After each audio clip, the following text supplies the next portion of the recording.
Alright, so we have a lot going on today. I got some poster board, some sheet metal, some other supplies. I'm going to start making some templates for the floor.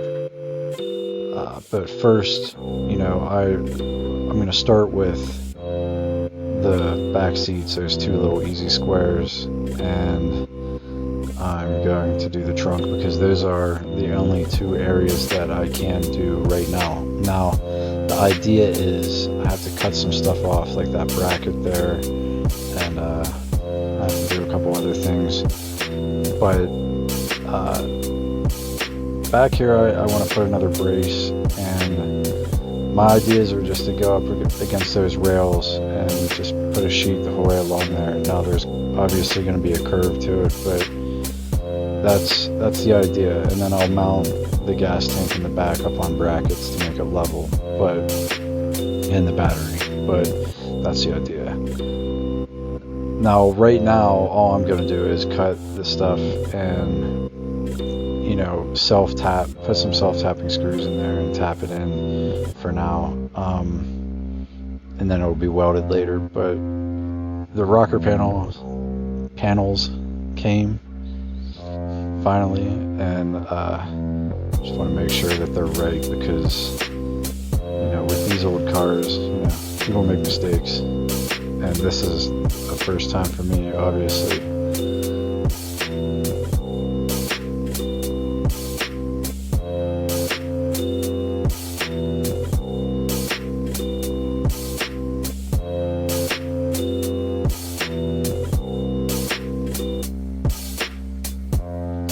Pretty nice to see, brand new rocker panels compared to what I'm looking at on the car. I mean, they are gone, but I'm really not looking forward to putting these in. I have no idea how it's going to be done, but I'm going to be heavily relying on my friend Matt for that.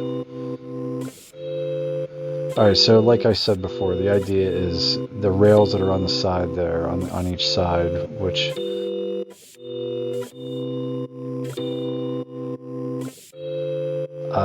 I want to put the sheet metal just right along those rails, and round it off. And first we have to put, like I said, a couple braces in, but I'm going to at least get it cut for today, so obviously you have to measure it. And I got lucky, it was pretty simple. It's exactly 48 inches, which is 4 feet across, and it's 43 inches long to the furthest point. Now I have to make a round edge on the one side, which isn't a big deal, but you can buy this sheet metal in 4 foot by 4 foot, so I literally am only cutting about 5 inches off.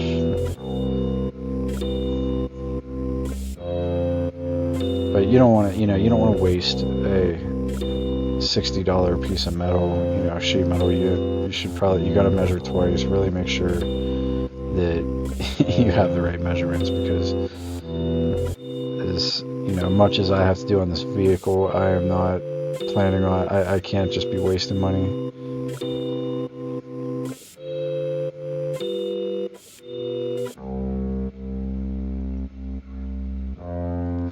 And that worked out too, because that section for the rear seats is, I have some wiggle room, but like 12 to 14 inches deep and exactly 4 foot across. And I'm pretty sure I can just buy a strip of sheet metal that's 4 foot by 12 inches.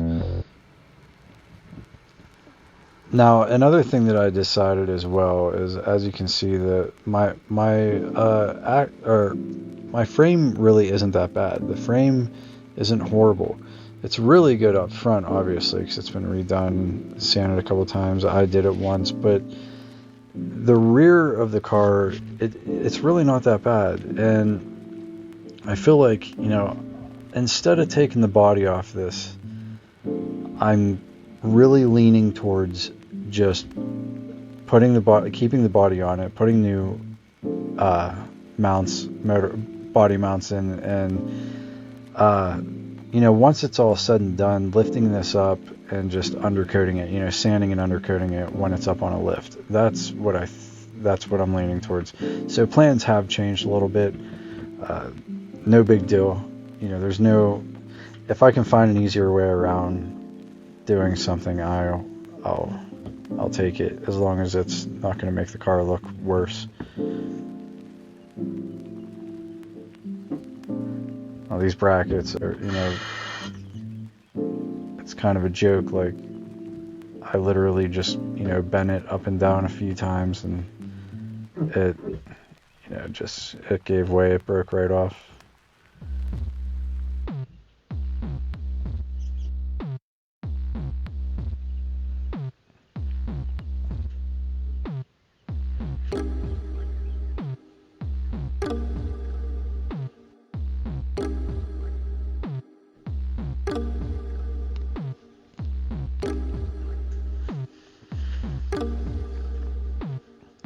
I had to grab one of these. That'll be great for the frame.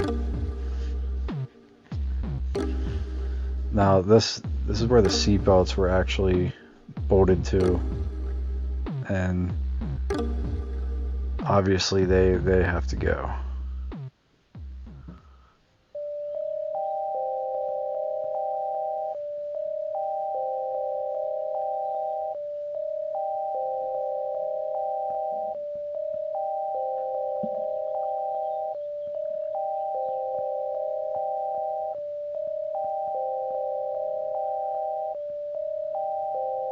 I mean, these brackets, you'll see in a minute, but these brackets legit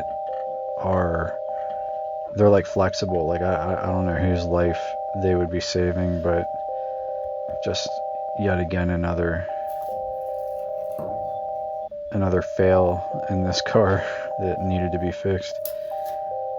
That's why I'm doing this, I mean, it is what it is. I'm glad I came across this stuff instead of just riding around like that and buckling my kids up with the original buckles.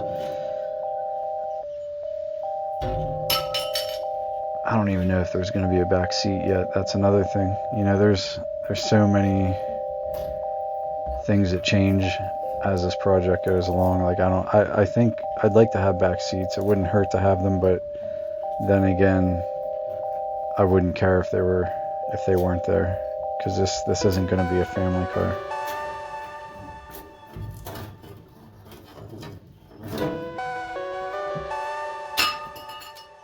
Alright, so before we go any further, I might as well just explain what's going on. For one, the straight axle came in. That's what's in this box right here. And then this tall box are the rocker panels, which I already pulled out and you saw them. First I got my wheels. This is all for the straight axle, front end. It's the whole kit.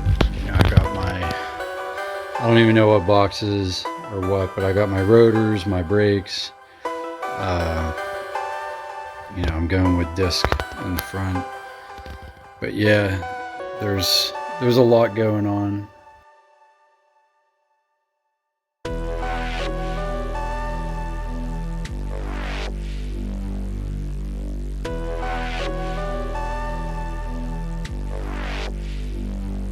So this is kind of the idea of what it's going to look like, but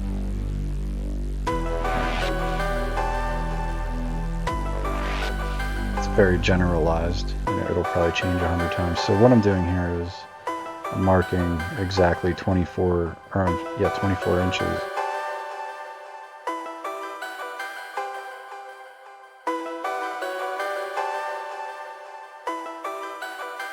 For halfway point, obviously 48, it's 48-inch sheet, and then marking my 43-inch point, and then what I do is I just clamp a rope or wire, whatever you have laying around, to the center mark, and then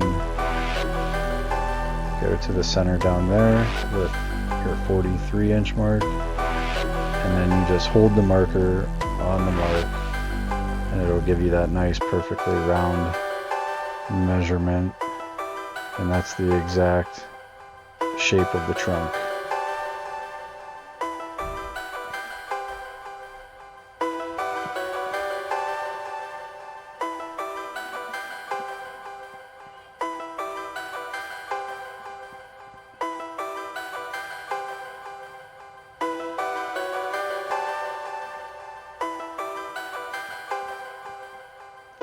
Now, you have no idea what I went through to cut this. It should have been like a real simple, like 3-minute task. But my saber saw or jigsaw, whatever you want to call it, did not want to take the blade that was a Irwin blade. It would not take it.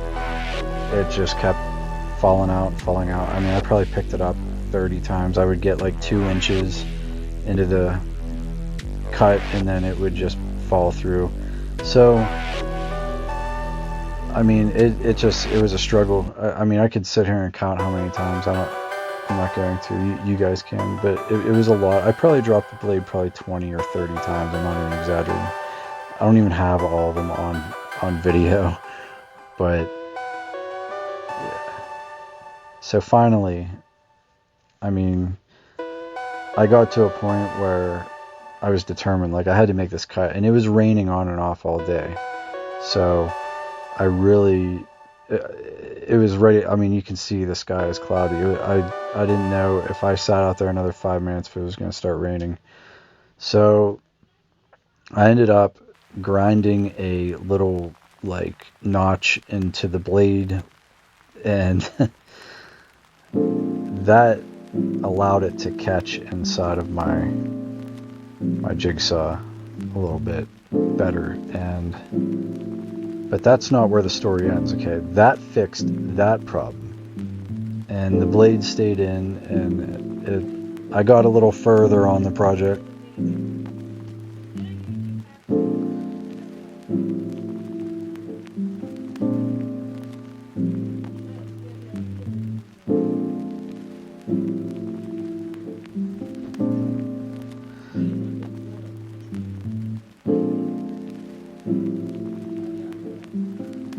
So as you can see, I'm making some progress.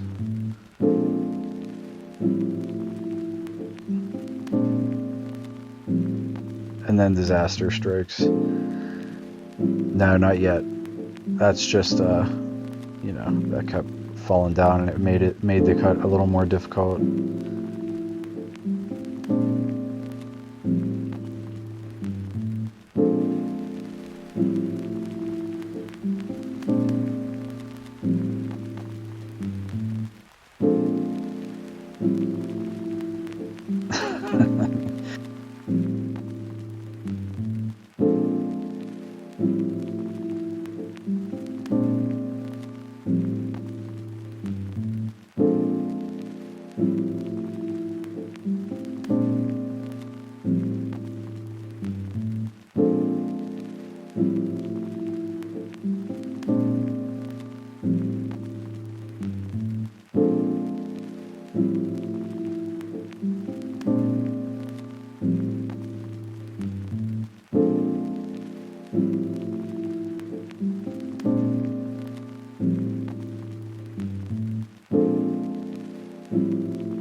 Alright, so I had some mineral spirits laying around, so I used that.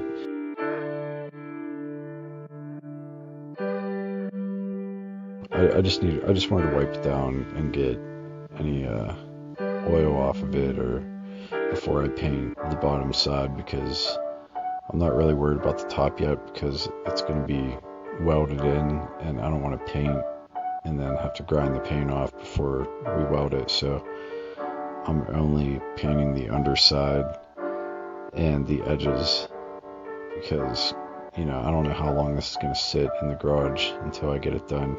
So I don't want to take any chances of it starting to rust before I even get to paint it.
put about 4 coats on there because I figured what can it hurt to have more coats.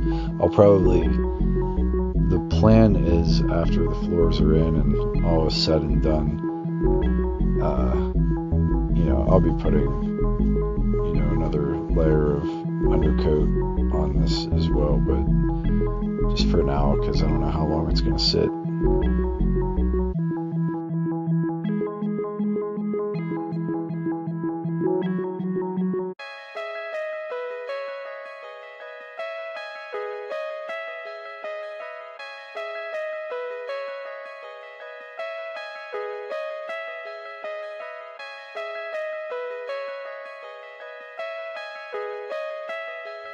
That wasn't very well thought through.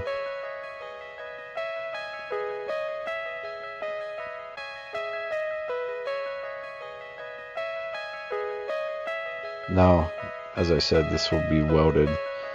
This is just, to put it in place, but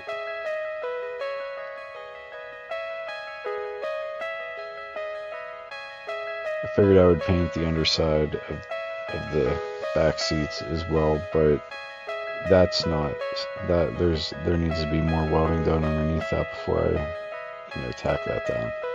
But stay tuned for the next one.